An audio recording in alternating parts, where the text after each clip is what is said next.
So welcome back to Music That Doesn't Suck. We're finally going to be discussing the newest released by Dream Theater.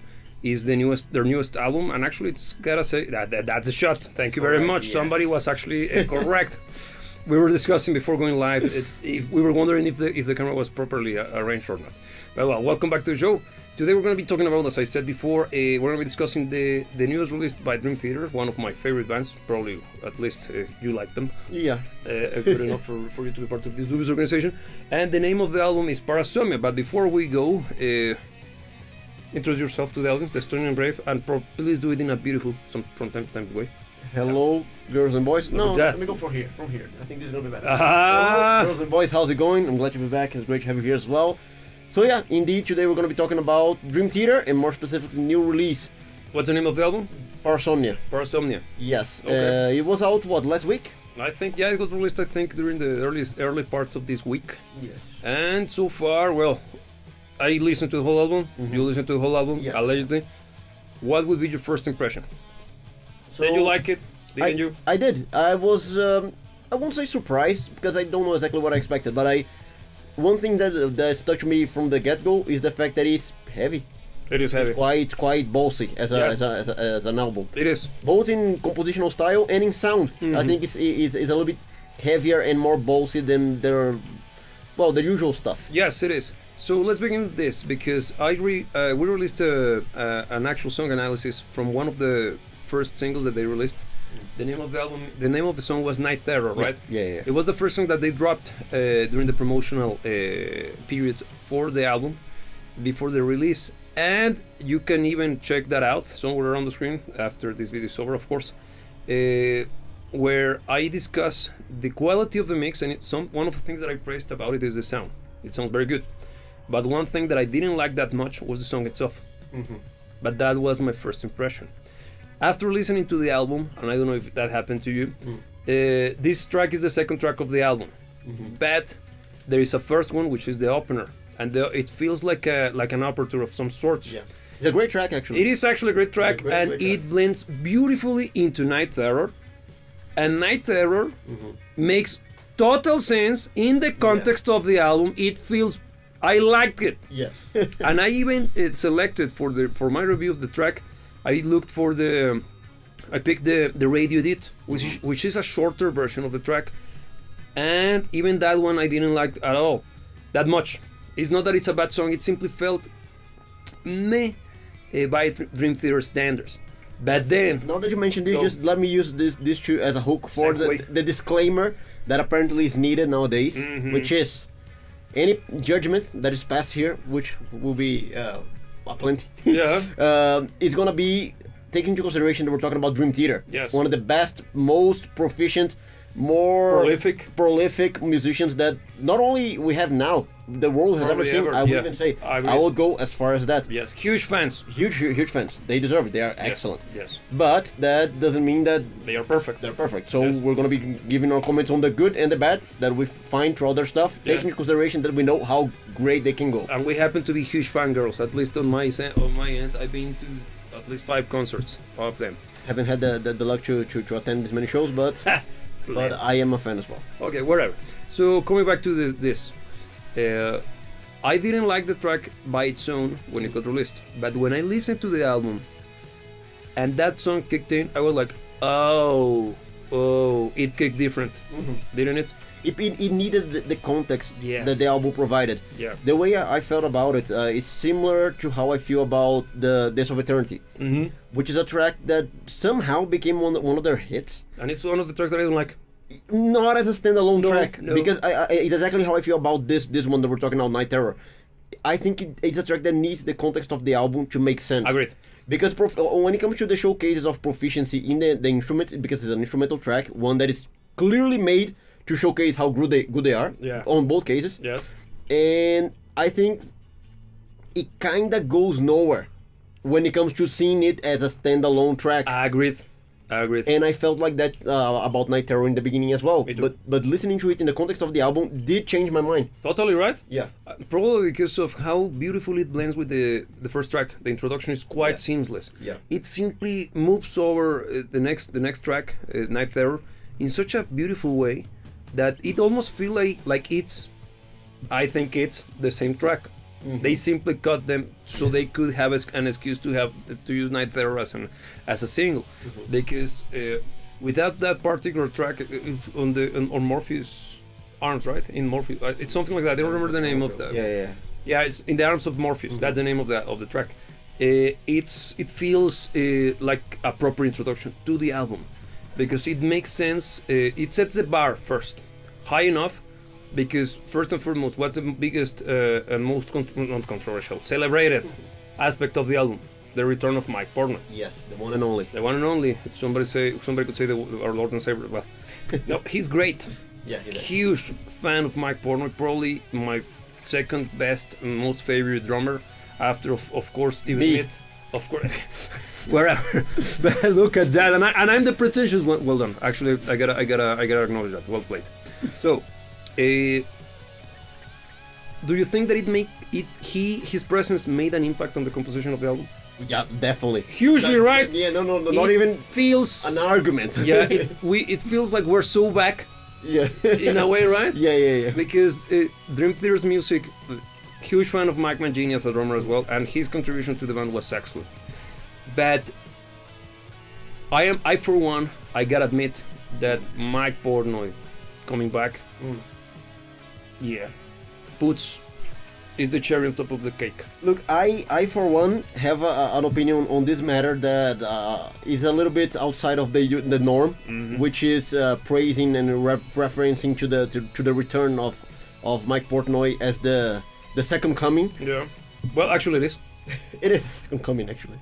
But I think for exactly the reason why many people think that Mike Portnoy coming back is the biggest and best thing that could ever happen, I am not necessarily that attached to the idea, which is the fact that Mike Portnoy is so influential, is so impactful to the composition, because clearly he is. And it was the beginning of the segment of the conversation, the fact that this album feels like Mike Portnoy is back. Yep. And it does. Yeah. But I find, and this is just my personal preference now, okay? This is nothing to do with the quality of Dream Theater offerings, because their music is excellent on either occasion, with or without Mike Portnoy. Yeah. But I find that I prefer or lean more closely to the material that was written without Mike Portnoy than the one written with Mike Portnoy. I have no comeback for such an amount of heresy that I just heard. That's wrong. Crucify me. No, you're not. You're so worthless. Your opinion is so worthless that not even a crucifixion is justified. No, I have nothing. It's an opinion. Yeah, but that doesn't mean that it's a good one. But it's mine, and I'm sticking to it. Okay, wherever. No, but being frank, there is a sound to the band during that almost 10 years tenure of Mike Mangini, even more than 10 years if I do the math correctly. But listening to Dream Theater with the classic lineup, would you say the official one, gives me that feel that there was something missing, because the compositions are clearly written by Jordan and by John Petrucci. Those are the main driving forces behind the band when it comes to composition. But I watched a quick interview, well, like a quick answering questions session, like 10 minutes short video, long video, and there one of the questions was how long did it take for them to write the album? And there was they mentioned that somewhere around 2 to 3 weeks, because they built a studio for it. I think they created a studio for the development of the album because they wanted to get the sound correct. Good idea. I wonder who would be thinking the same.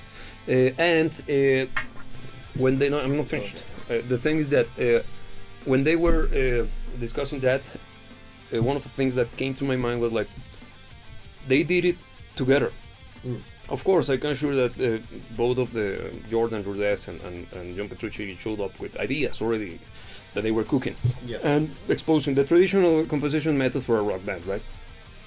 So, I mind that even though Mike Portnoy it's in a position of being the new kid in the block again, or for the first time.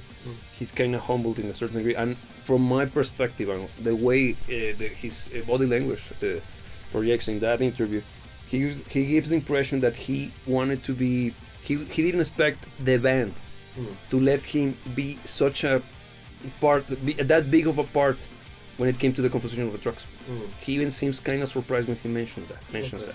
I don't know what happened to them when it came to the relationship between the different members. Clearly something went awry and there was huge problems at a personal level, and them letting him be back, because that's the impression that I get.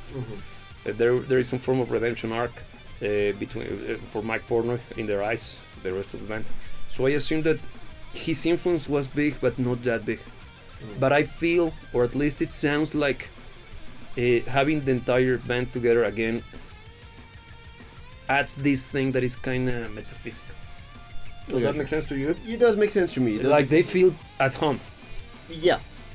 No, look, just making a little bit of a defense for my extremely poor take, unsupported take, because I don't know many people who are going to support. Nobody will support that, by the way. No, but look, the thing is, I feel that him being back, and I had the feeling that this would happen, and I think it's kind of confirmed with this album.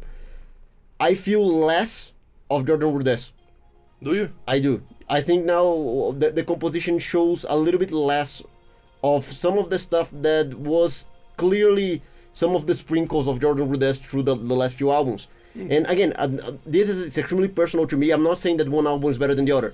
I like the points where I see Jordan in Dream Theater's composition. I really like his style. I really like his musicianship, and I really like his composition. Okay. So I feel that, especially taking into account that Jordan wasn't a part of the original lineup. Yeah. I feel that Mike Portnoy is more of an original member than Jordan. Well, actually, he's one of the founding members of the band. Exactly. So even though Jordan has been over the course of this time that Mike Portnoy hasn't been a part of the band, Jordan has. Mike Portnoy is more part of the essence of the band than Jordan. I agree. To a degree. But I really like Jordan's styles, and that's why I feel that pushing him a little bit more towards the back end of the composition is just something that I particularly don't like, and not because it's bad. It's just my own preference. Okay, that's once again another you're putting another target on your back, because one of the points of contempt towards the band is the over influence of Jordan Rudess in the compositions of that band. I don't have issues with it, but some people, and I think it's just guitar players that want more guitar rather than having keyboards taking the main spotlight, are the ones who argue against it. I didn't see it that way. Being frank, I didn't see it that way. It reminded me quite a lot of the albums from the early 2000s. It truly reminded me quite a lot, at least in aesthetics, sonic aesthetics, to Train of Thought.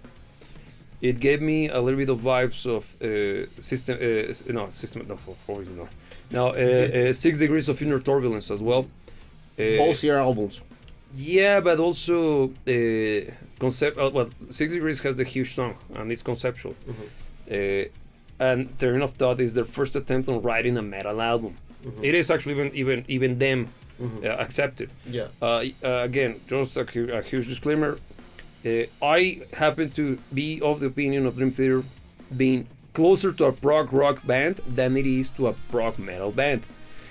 Why? Because if you analyze the entirety of their back catalog, most of the time, if you look at it from a percentage perspective, most of the time they are closer to something like Jazz and Marillion than they are to something like Metallica. But there are many points throughout the songs on which you see the Metallica and the Anthrax and Iron Maiden influences clearly. So they do have plenty of metal elements in their music. 6 Degrees of Inner Turbulence is clearly a metal album, because the entirety of the album is metal from start to finish. The same happens with this guy.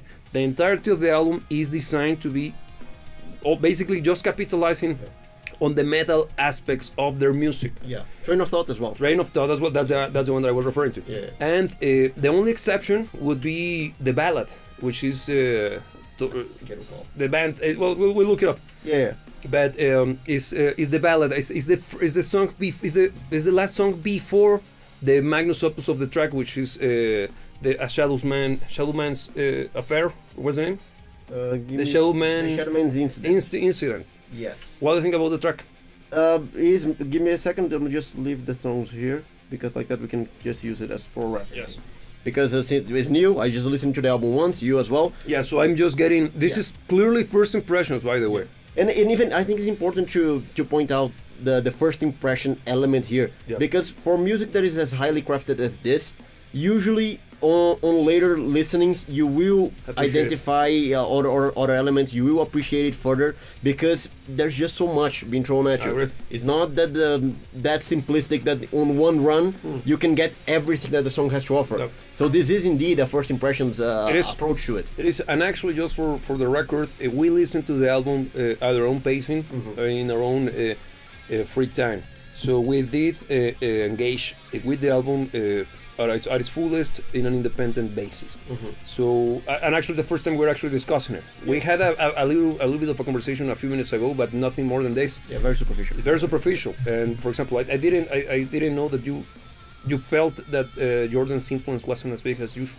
I don't think he didn't disappear. No, but I do think that he was pushed to the back a little bit, and I don't even know if he was pushed or maybe he pushed himself, because I think this is what is pushed. I'm talking about the band dynamics. Okay. Because I think you even mentioned, and I do agree to a certain degree, the chemistry that Mike Portnoy has within Dream Theater is superior, let's say, to Mike Mangini. Even though we can argue how they are as drummers, but now talking about chemistry, yes, I think Mike Portnoy has more chemistry with Dream Theater. Oh, clear. That's clear. Yeah, but I feel that maybe because of that, I don't know if Jordan himself pushed himself a little bit more, exerting less influence over the composition, over the direction that everything took. Maybe because he wanted to respect that chemistry, because he wasn't part of that chemistry initially. No, I kind of differ in that, because the point on which Dream Theater truly established themselves, even though the big record that everybody likes, that everybody can agree that is an excellent record, is not the Scenes from Memory, it's Images and Words. And it's the first time that they actually had James Labrie singing for them. But they didn't have Jordan Rudess, it was Kevin Moore. The thing is that the album that everybody considers to be their best is this very lineup, with Jordan Rudess playing the keyboard. And that album was released in 1999. So it's been that many years, 20-something years. So I don't think it's a matter of being respectful to somebody who is more the seniority of Mike Portnoy as being of the band, as being part of the band. Because if you think about it, at this point, Jordan has been part of the band almost as many years as Mike Portnoy has been. Because if you consider the hiatus, so there is no seniority there.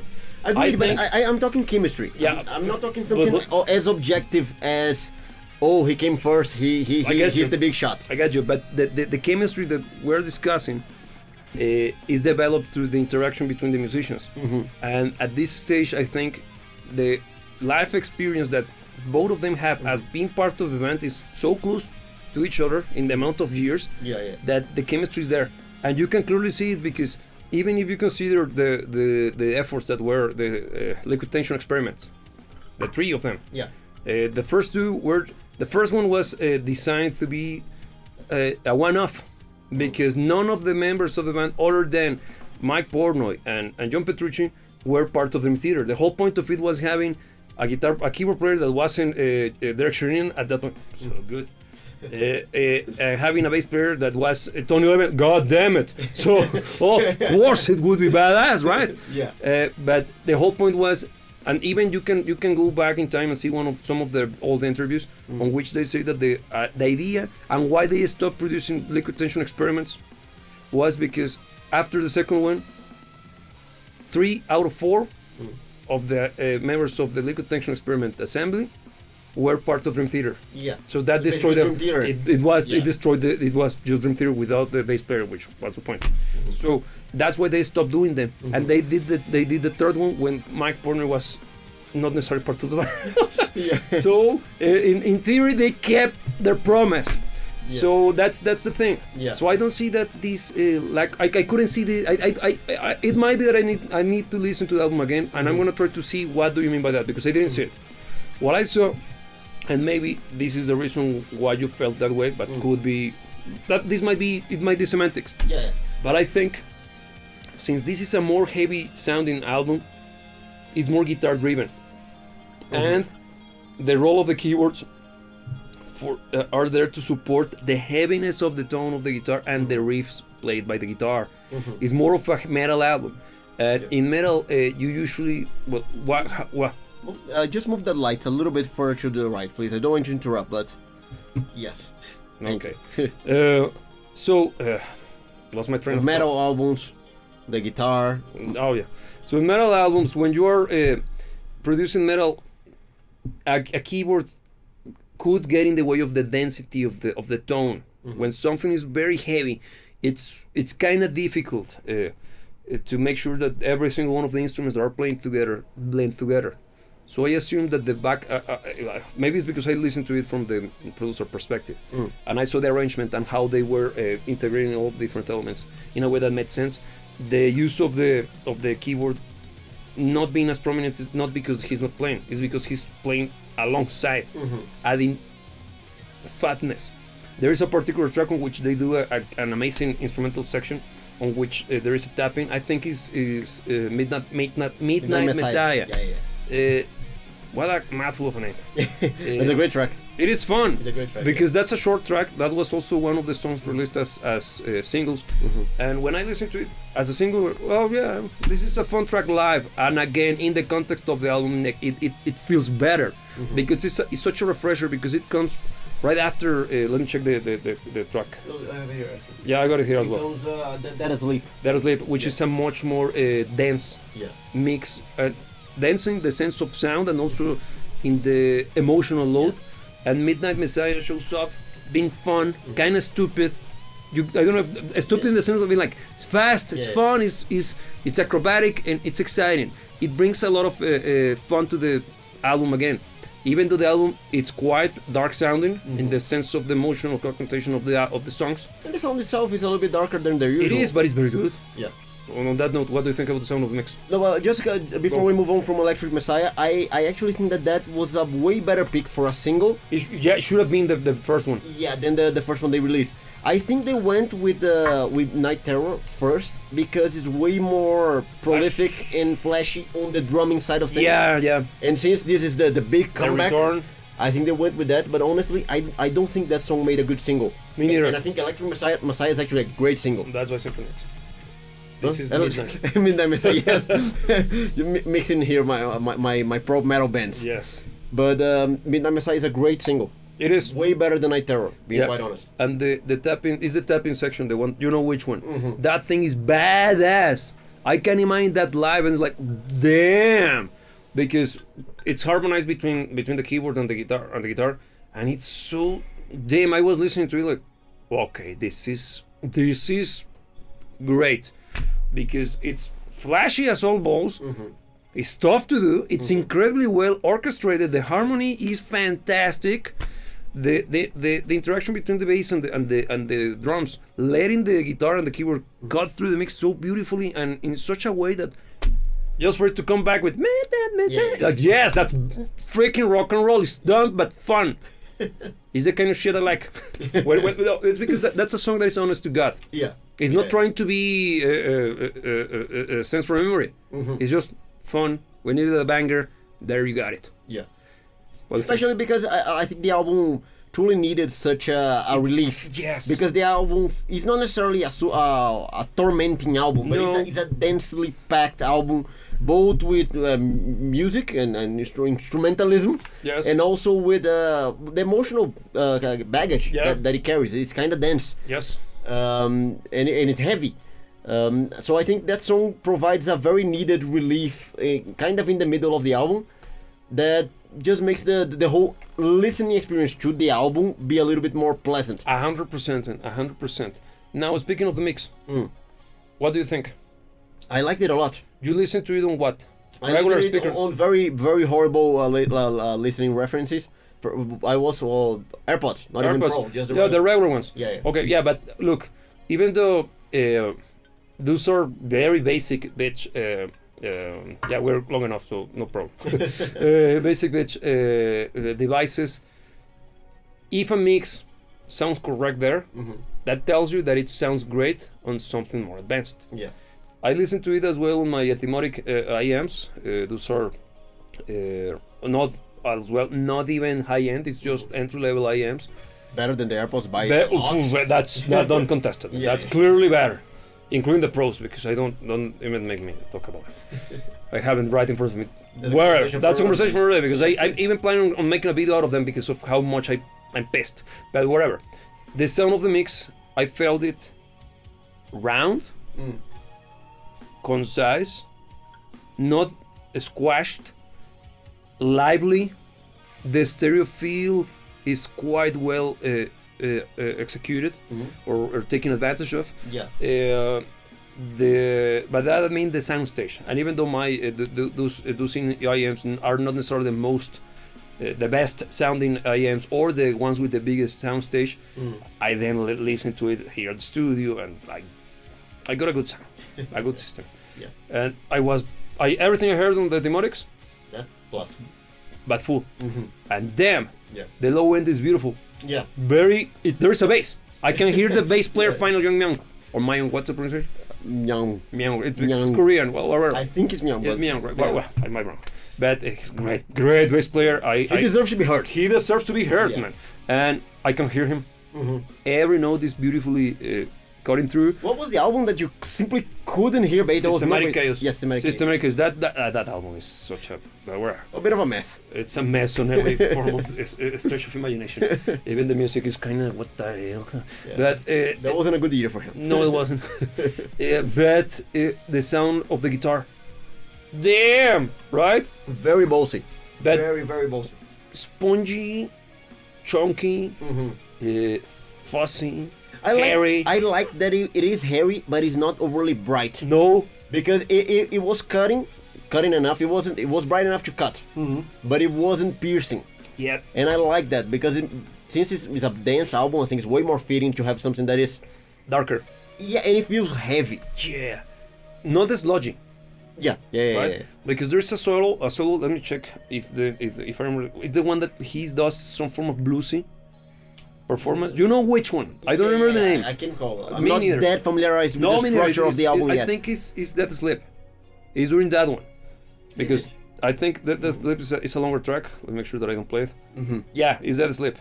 That one, when it has a very nice guitar section.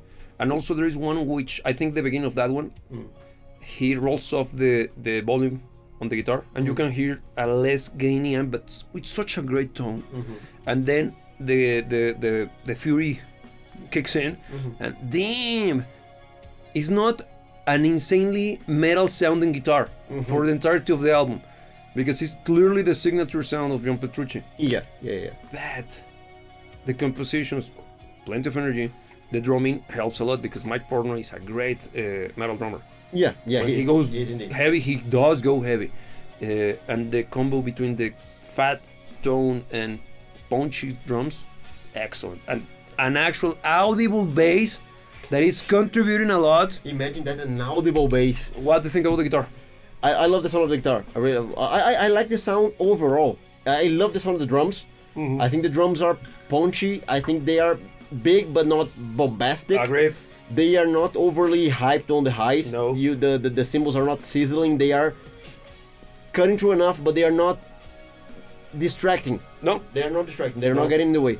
And I actually love this approach to the sound of the drums, because honestly, I not always love the sound of the drums in Dream Theater. Love the drumming. Really? Yes. Love the drumming. Interesting. But I haven't always loved the sound of the drums. Why? I think on some albums I felt the snare too tiny. I think maybe it was a good decision. I'm not gonna say that it was bad decision making, because some of those albums, the snare activity was so high that they needed something extremely piercing for it not to become mud. But honestly, I won't say that there is a sound that I like. I love what they did to some of the drums this time around. I think that the snare sounds fat and heavy, but not super. Again, it's not doomy. No. Yeah, I quite like this sound on this album in particular. I really like. In general, it feels kind of warm sounding, right? Yeah, it's dark on the side of warm. Yeah. Yeah, it's not that. It's not bass driven. It's not a bassy sounding album, but it's not bright. And that's where the difference lies. Yeah. When it comes to the sound of the drums, in my opinion, I also like it a lot. I think it's the best sounding drum kit I ever heard of Dream Theater with Mike Portnoy on the drums. Agreed. Right? Agreed. It sounds... Everything sounds correctly. Because Magma Genius era, most of the drums, besides the first album with Dramatic Turn of Events, he sounds very good. Yeah. But this one, it's the best album with Mike Portnoy, best sounding drum kit on an album by Dream Theater with Mike Portnoy on the drums. Agreed. Clearly. Agreed. I think if I were to pick the drum sound out of their albums, I really like the drum sound in Distance Over Time. Oh yeah, that's Mike Mangini's. It's the white one. The one with the... Yeah. Great album. I always kind of mess up the name. Yeah. For something similar. Yeah. But I love that album, and I love the sound of the drums on that album. Yeah. They are super present. They are super cutting, but not being overly...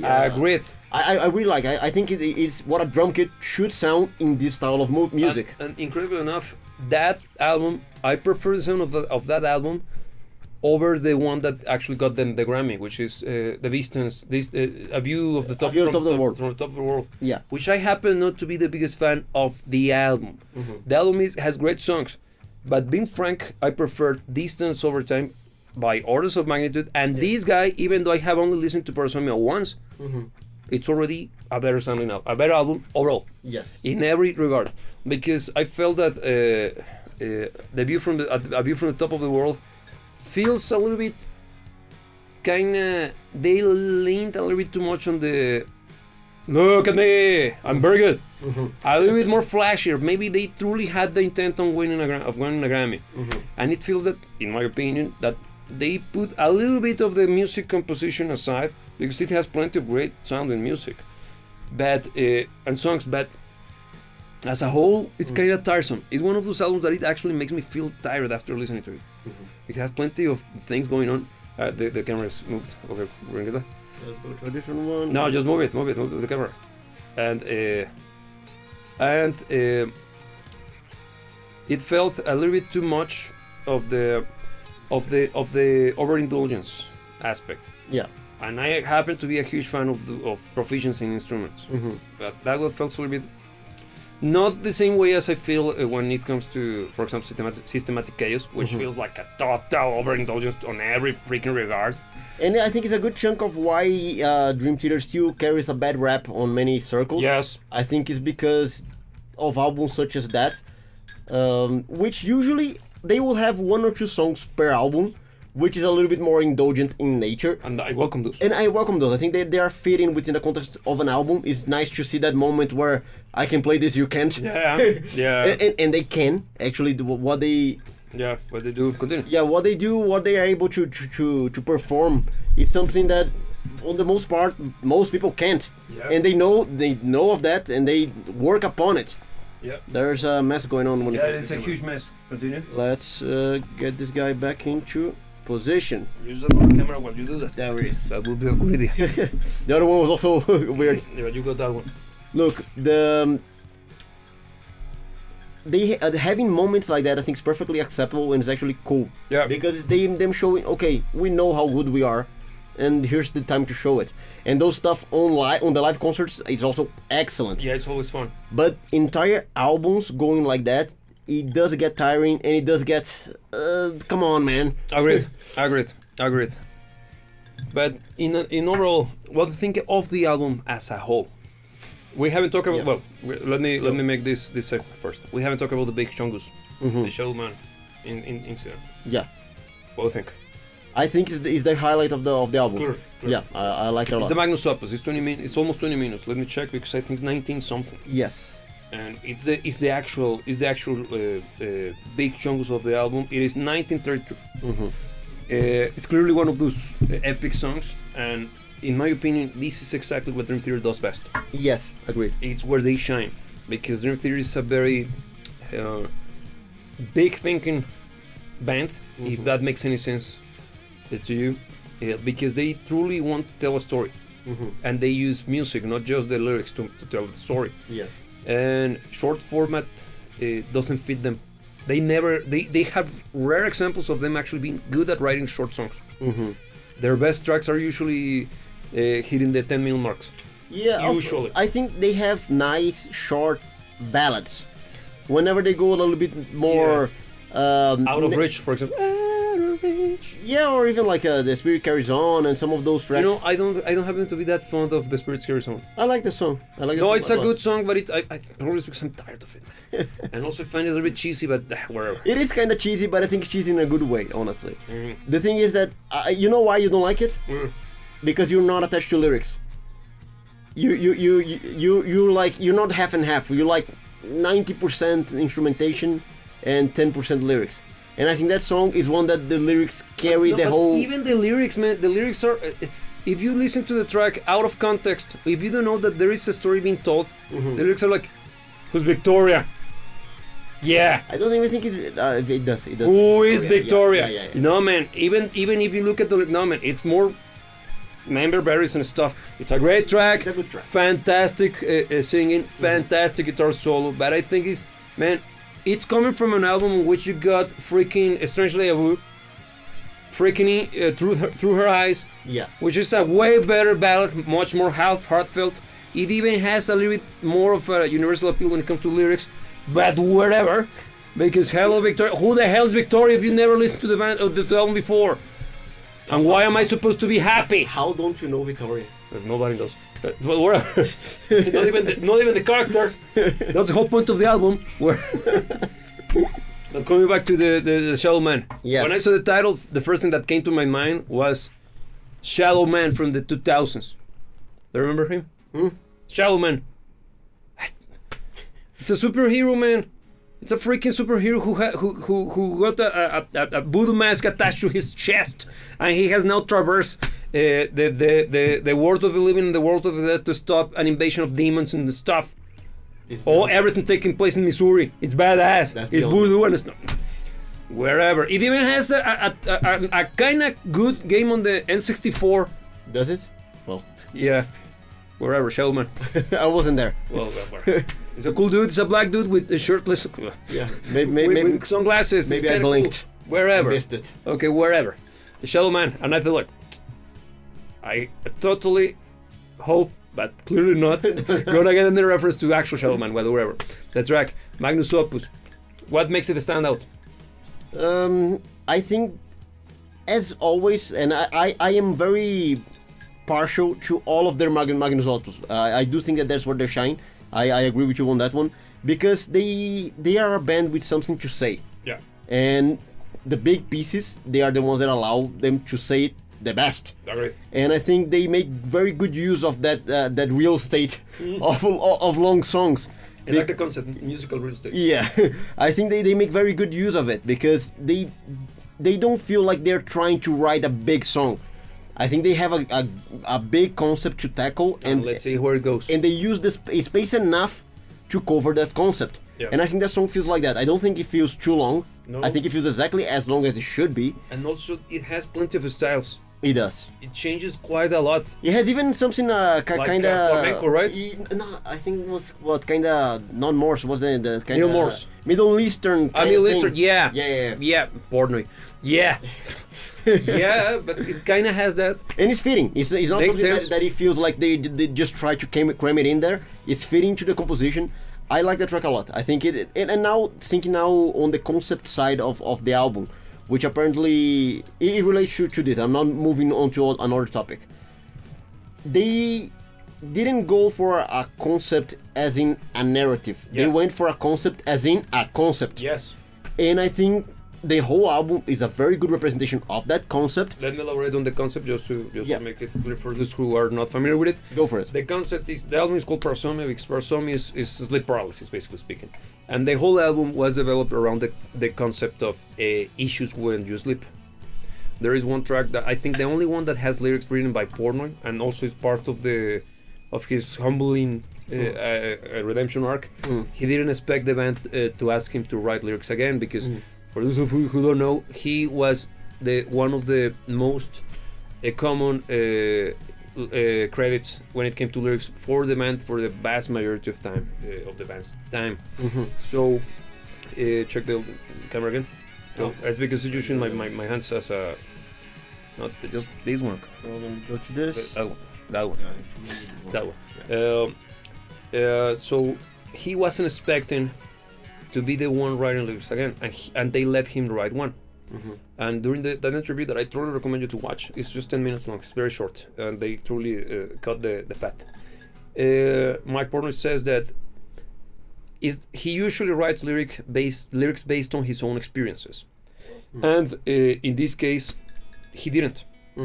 He created a story, created a character, created a series of events, and I think is this one. Let me check. But the concept of that song is a guy who in his dreams is a badass, like I don't know, Iron Man level badass, and in the real life he's just a wimp. And he's a guy who is a broken man. I think is the one that he wrote that one or Dead Sleep. It's one of those two, and he wrote the lyrics thinking of an actual story, but he's the only one that has some form of narrative to it. The rest is just inspired by night terrors. Obviously, night terrors is a condition, actually. Yeah. The idea of being afraid of the dark, trying to live in dreams, nightmares, all of that stuff, and I think the album succeeds at that. Yeah. The sound correlates to the concept. Continue with the concept. Yeah. The whole thing, sound and composition, I think was very well aligned in representing really well the idea that they were aiming for. I think the whole idea of parasomnia, as you put it, the many different instances of sleep related stuff was quite well represented. I think the album feels a little bit unsettling because most of those conditions we're talking about here, they're not something pleasant to live through, and they are based on terror. Yes. And I think that idea and that feeling is very well represented in the composition and in sound. I think the sound was also a big part of how the album feels. Now that we're talking about the concept, and just to take us home, what would you think of the album as a whole? Now that we gave some pointers towards the different tracks, what would your best choice outside of Big Chunks? Because you already stated that Big Chungus is the highlight. Honestly, outside of the Big Chungus, as we're putting it, incident. I really like the opening track. For as much as it is clearly an opening. Yeah, because he has like 2 minutes of noise. Yeah. No, but I think it sets the mood so well for what's coming. Yeah. Because it's an instrumental, but so there's no lyrical content yet being to give you lyrical context. There is some form of singing, but it's more like incidental. Yeah, but I think it sets the mood and it already establishes the idea of what's coming. And I think it does it really well. Super well. Yes. I agree. The whole album's quite good. I'm not gonna say that there's any one track outside of the big one at the end that jumps out in quality. I think all of the tracks are very consistent. It's not Octavarium.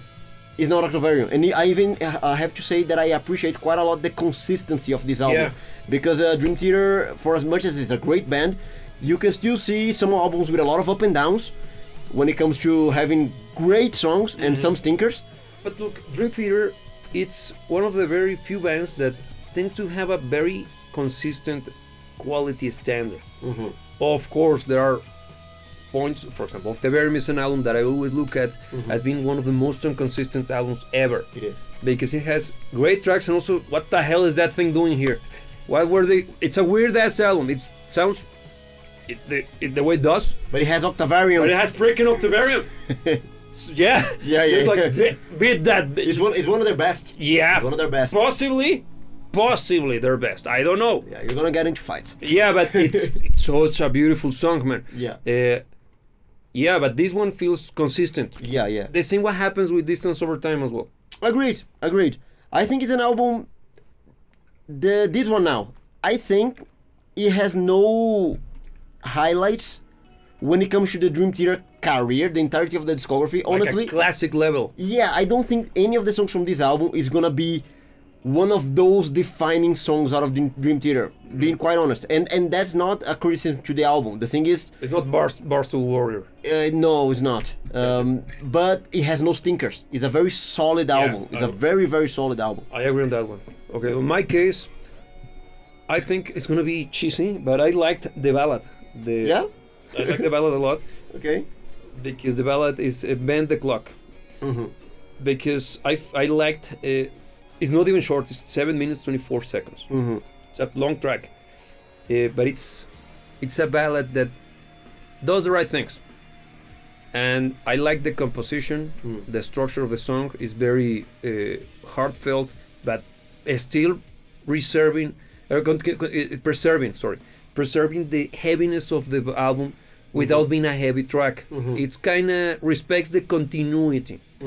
Maybe it's because I saw it from the producer perspective, but the sound of that song and the way it's written makes complete sense with the whole of the album.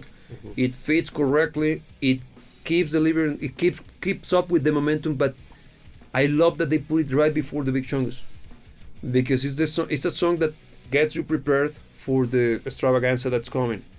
And great. I think the Shadow Man thing is gonna be another classic. You think so? I think. Okay. Because it has the potential. It has everything that makes their big ass songs great, and they're doing it again.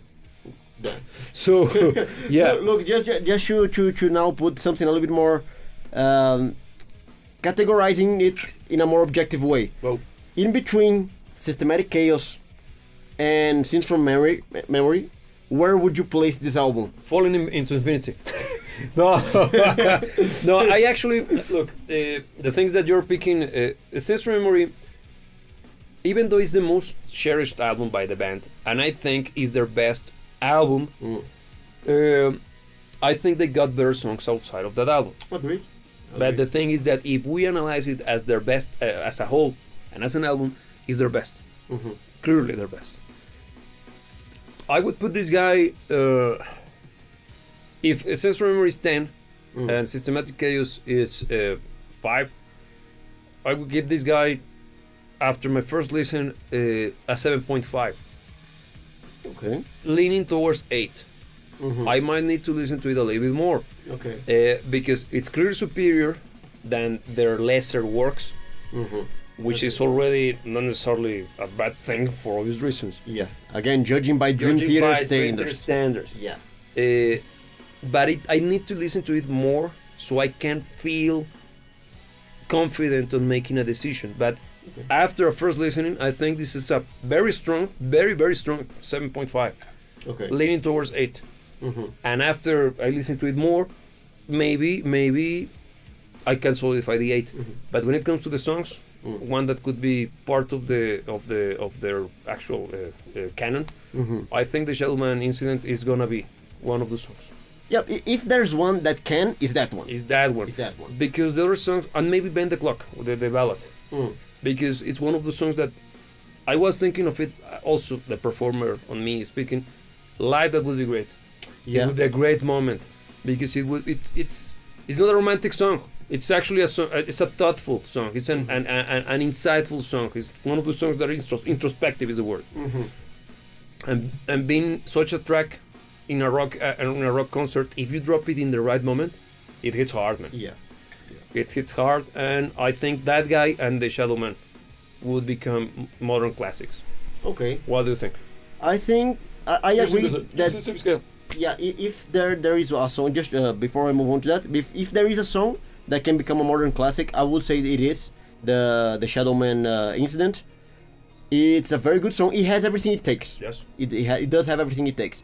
Even though I frame this album as having no songs that would probably reach that status, yes, that guy can, and it actually deserves. But now thinking on the album itself and rating it in a scale from Systematic Chaos to It Seems From Memory, just to gauge my own scale, the Systematic It Seems From Memory, I do agree that is their album that might be considered the best. It's not my favorite. I have albums that I like best. It's neither mine. Yeah, so I wouldn't treat it as a personal 10. I would treat it as a personal 9. And on that scale, I would put the Parasomnia as a 7. And again, a 7 by Dream Theater is like a 27 of any other band. Yeah. Okay, so don't get me wrong. Yeah. This album is very solid. I like the fact that it is very consistent. I like the fact that all the songs are very, and it's consistent in many ways. It's not consistent only in quality. It's consistent in feel. It's consistent in sound. Concept. It has a personality. It's an album with a personality, and I appreciate that. Good point. I didn't mention that, but you can recognize that there is a song playing from that album just by the sound of it. Yes. Yeah. It's something that doesn't happen that often. Yeah. Especially with modern music, because it's so cookie cutter. But even the production, even the good bands, during a period of time, the producer now speaking. You can clearly see that this comes from a particular era because everything sounds like that. Yeah. This one, it's maybe that's the reason why both of us enjoyed it this much is because it sounds its own. Yeah. They clearly show that they put the effort on developing a sound and a process to develop those sounds that serve the album. Yeah. As an album, not as songs. Yeah, agreed. And it does have a personality of its own. And the 7 that I granted to the album is on a scale of taste. It's not on a scale of quality. Okay. On a scale of quality, I would put it way higher than that. But when it comes to my own appreciation of Dream Theater music, I would say that there's quite a lot that I appreciate more than this album. That's fair. Fair enough. Okay. So there you got it. Okay. Let us know what do you think about the album. I think it's a good album. I totally recommend you. And if you haven't listened to this one, please do. You're gonna enjoy it if you like badass music and particularly metal or progressive rock, because this is prog metal and this is the one of those one occasions in which yes, this is a prog metal album. I'm not gonna deny that Dream Theater can play prog metal. Yeah. Simply put, the vast majority of their music is leaning more to prog rock than it does to prog metal, but this one is full on prog metal. Agreed. So if you have low testosterone, you might be afraid. But if you are a normal human being, you're gonna enjoy it and you're gonna blast it.